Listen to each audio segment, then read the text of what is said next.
Les actus mercato du samedi 7 juin, c'est parti. On commence tout d'abord avec le Portugais Rafael Leao. Et c'est simple, il a demandé à quitter l'AC Milan. N'oubliez pas que Milan, les gars, il n'y a pas de Coupe d'Europe saison prochaine.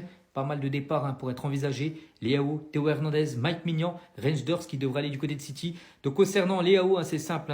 La somme demandée par l'AC Milan serait de 70 millions d'euros. Donc il y a le Bayern Munich, les gars, qui est très intéressé. On va parler cette fois-ci de Ryan Cherki et Lyon a rejeté la première offre de Manchester City pour Ryan Cherki. Donc c'était une offre de 23 millions d'euros de City pour Ryan Cherki. Ça a été un non pour Lyon. Donc une deuxième offre est en préparation de la part de City pour le joueur. Les négociations étant toujours en cours, le joueur français attend un accord entre les clubs donc pour une arrivée. Donc ça pourrait se faire peut-être la semaine prochaine. On parle peut-être d'un transfert aux alentours des 30 millions d'euros que Lyon là pourrait accepter. Et on finit aujourd'hui du côté de l'Olympique de Marseille et l'OM a fait une offre contractuelle à Naïef Aguerd, donc défenseur marocain. Donc le défenseur marocain est séduit par le projet de l'Olympique de Marseille en plus. Plutôt bon ce projet vu qu'il y a la Ligue des Champions saison prochaine.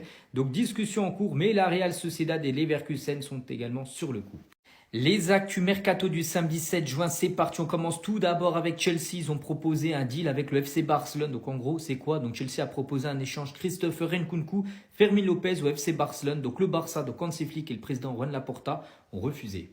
Une autre équipe qui a refusé, les gars, c'est l'équipe de Sunderland. Ils ont refusé concernant Jude Bellingham du côté de Dortmund. Sunderland a rejeté une offre de Dortmund pour Jude Bellingham, mais les clubs restent toujours en pourparlers sur un accord pour le joueur de 19 ans. Donc pour l'instant, Dortmund a proposé 25 millions d'euros. C'est pas assez, bien sûr, pour l'équipe de Sunderland. Des nouvelles également concernant le milieu de terrain portugais, João Palhinha, donc joueur du Bayern Munich, mais joueur qui a quand même très peu joué comme cette saison. Et c'est simple, Palhinha, les gars, pourrait déjà quitter le Bayern si son temps de jeu ne semble pas s'améliorer pour la saison prochaine. Et on finit aujourd'hui avec toujours le gardien le plus cher de l'histoire du football. Il s'agit de l'Espagnol Kepa Arrizabalaga. N'oubliez pas qu'il avait quitté l'Athletic Bilbao pour rejoindre Chelsea pour plus de 75 millions d'euros. Bref, Kepa Arrizabalaga est la cible numéro 1 d'Arsenal au poste de gardien de but. Les Gunners visent un deal à 6 millions d'euros. N'oubliez pas qu'il coûtait 75 à l'époque. Bon bref, il reste ouvert malgré la présence de David Raya. Les actus mercato du samedi 7 juin, c'est parti. On commence tout d'abord avec Victor Osimhen. Et ça y est, les gars, il a accepté l'offre de Al Hilal. Naples attend 75 millions d'euros pour lâcher Victor Osimhen, tandis que les Saoudiens proposent pour l'instant 70 millions d'euros. Mais on est très proche, bien sûr, d'un accord entre Al Hilal et bien sûr Naples pour le transfert d'Osimhen, normalement du côté du championnat saoudien. Des nouvelles également concernant Randal Colomoni qui devrait jouer la Coupe du Monde des clubs avec la Juventus Turin. Il ne devrait pas revenir au Paris Saint-Germain. N'oubliez pas qu'il appartient toujours à Paris. La Juve veut le conserver et d'autres clubs souhaitent le recruter pour la saison prochaine. Toujours du côté de la Juventus Turin, on apprend également que Dusan Vlahovic plaît beaucoup du côté de l'AC Milan. Le club milanais garde un œil sur l'attaquant serbe de la Juventus Turin. Et pour le remplacer, si Vlahovic venait à quitter la Juventus Turin, eh bien ce joueur, les gars, c'est l'attaquant allemand Niklas Füllkrug qui est sur la shortlist en gros des attaquants du côté de la Juve. Et on finit aujourd'hui avec l'Olympique de Marseille qui est sur le point de parvenir à un accord pour recruter Nelson Semedo en provenance de Wolverhampton. N'oubliez pas que ce joueur à l'époque jouait du côté du FC Barcelone. Le FC Barcelone a dit non à Chelsea. Qu'est-ce qui s'est passé en gros? Donc Chelsea a proposé Christopher Nkunku. En gros, il voulait faire un échange Nkunku du côté du Barça et Fermin Lopez du côté de Chelsea. C'était un nom direct de Hansi Flick et Juan Laporta. Officiel les gars, Rafinha est élu meilleur joueur de la saison en Liga. Et c'est amplement mérité les gars, c'est vrai que du côté du FC Barcelone, c'est une razzia totale. Donc comme j'ai dit les gars, Rafinha, meilleur joueur de la saison.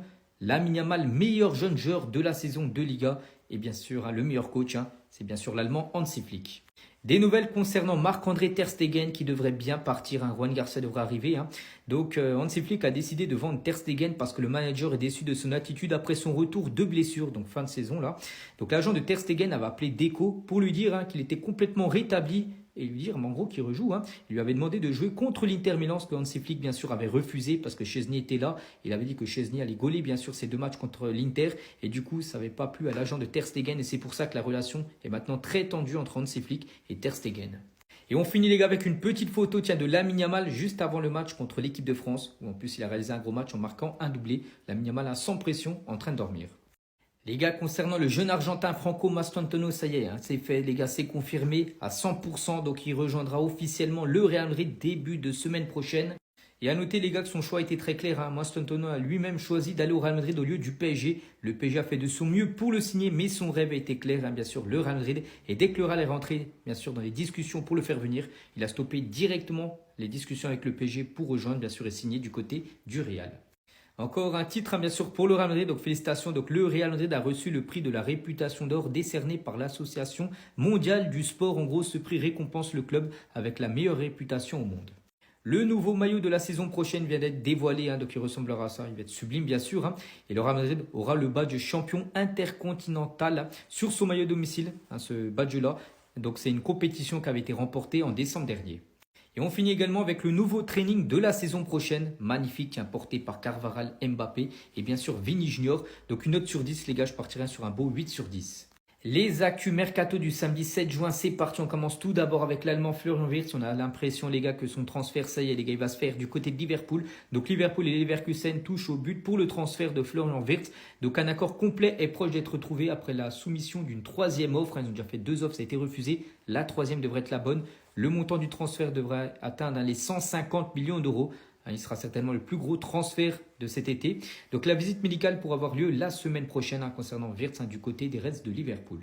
Concernant cette fois-ci Bryan Mbeumo, donc attaquant sous-côté camerounais de Brentford et du côté de Manchester, lui aussi ça devrait se faire. Manchester dégaine une deuxième offre supérieure à 71 millions d'euros, bonus compris, pour s'offrir tout simplement l'attaquant camerounais.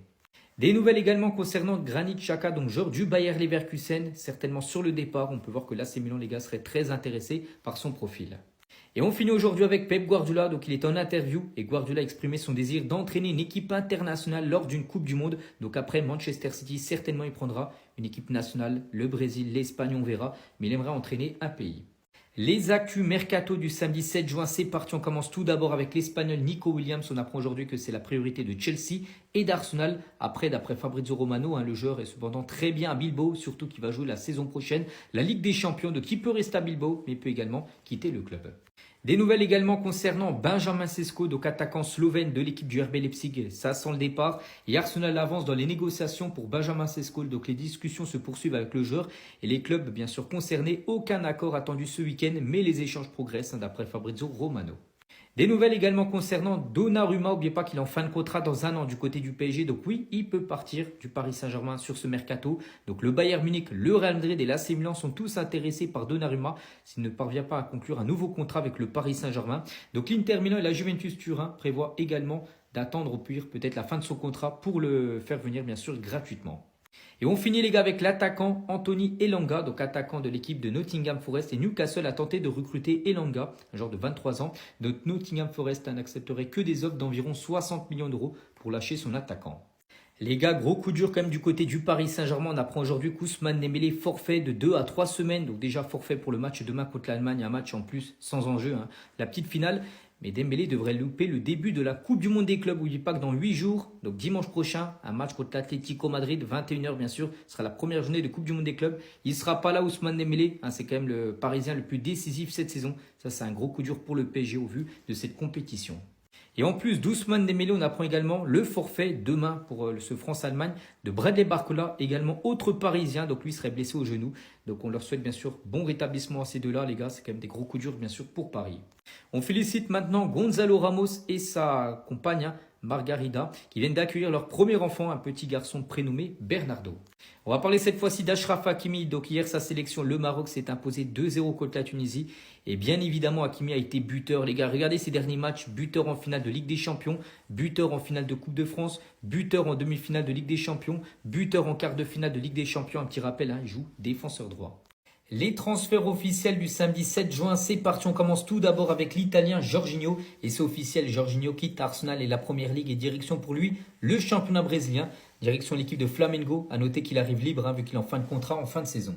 C'est officiel également concernant Gabri Veiga, donc tout jeune espagnol, donc qui quitte l'équipe de Al Ahly où il a remporté la Ligue des Champions asiatiques pour revenir en Europe du côté du FC Porto. C'est officiel. Montant de l'opération 19 millions d'euros, bonus compris. N'oubliez pas que ce joueur, il y a 2 ans, avait quitté le Celta Vigo pour rejoindre Al Ahly, donc dans le championnat saoudien, où il a multiplié quand même son salaire par 20. Donc maintenant, retour pour lui en Europe. C'est officiel également concernant le défenseur français Lorenz Assignon, donc défenseur rennais, et qui traîne direction Stuttgart en Allemagne, prix du transfert 15 millions d'euros. Il vient de s'engager pour les 4 prochaines années. C'est officiel également, donc là on parle plutôt d'une prolongation de contrat, c'est Gabriel, le défenseur brésilien, prolonge jusqu'en 2029 du côté d'Arsenal. Et concernant les entraîneurs, ça a également pas mal bougé aujourd'hui. Donc Ange Postecoglou, c'est fini les gars, il a été viré et c'est officiel. Pourtant, il a quand même gagné l'Europa League il y a à peu près 2 semaines. C'est fini, un nouveau coach va débarquer sur le banc des Spurs. Ça a également beaucoup bougé du côté de l'Italie. Gasperini qui était en poste quand même depuis plus de 9 ans du côté de l'Atalanta Bergame, c'est fini. Il vient de s'engager pour les 3 prochaines années du côté de l'AS Roma. Ça, c'est une bonne nouvelle pour l'équipe italienne de l'AS Roma. Et pour le remplacer du côté de l'Atalanta Bergame, donc on a pris dans la foulée les gars, donc ça sera Juric, le nouveau coach de l'équipe de Bergame.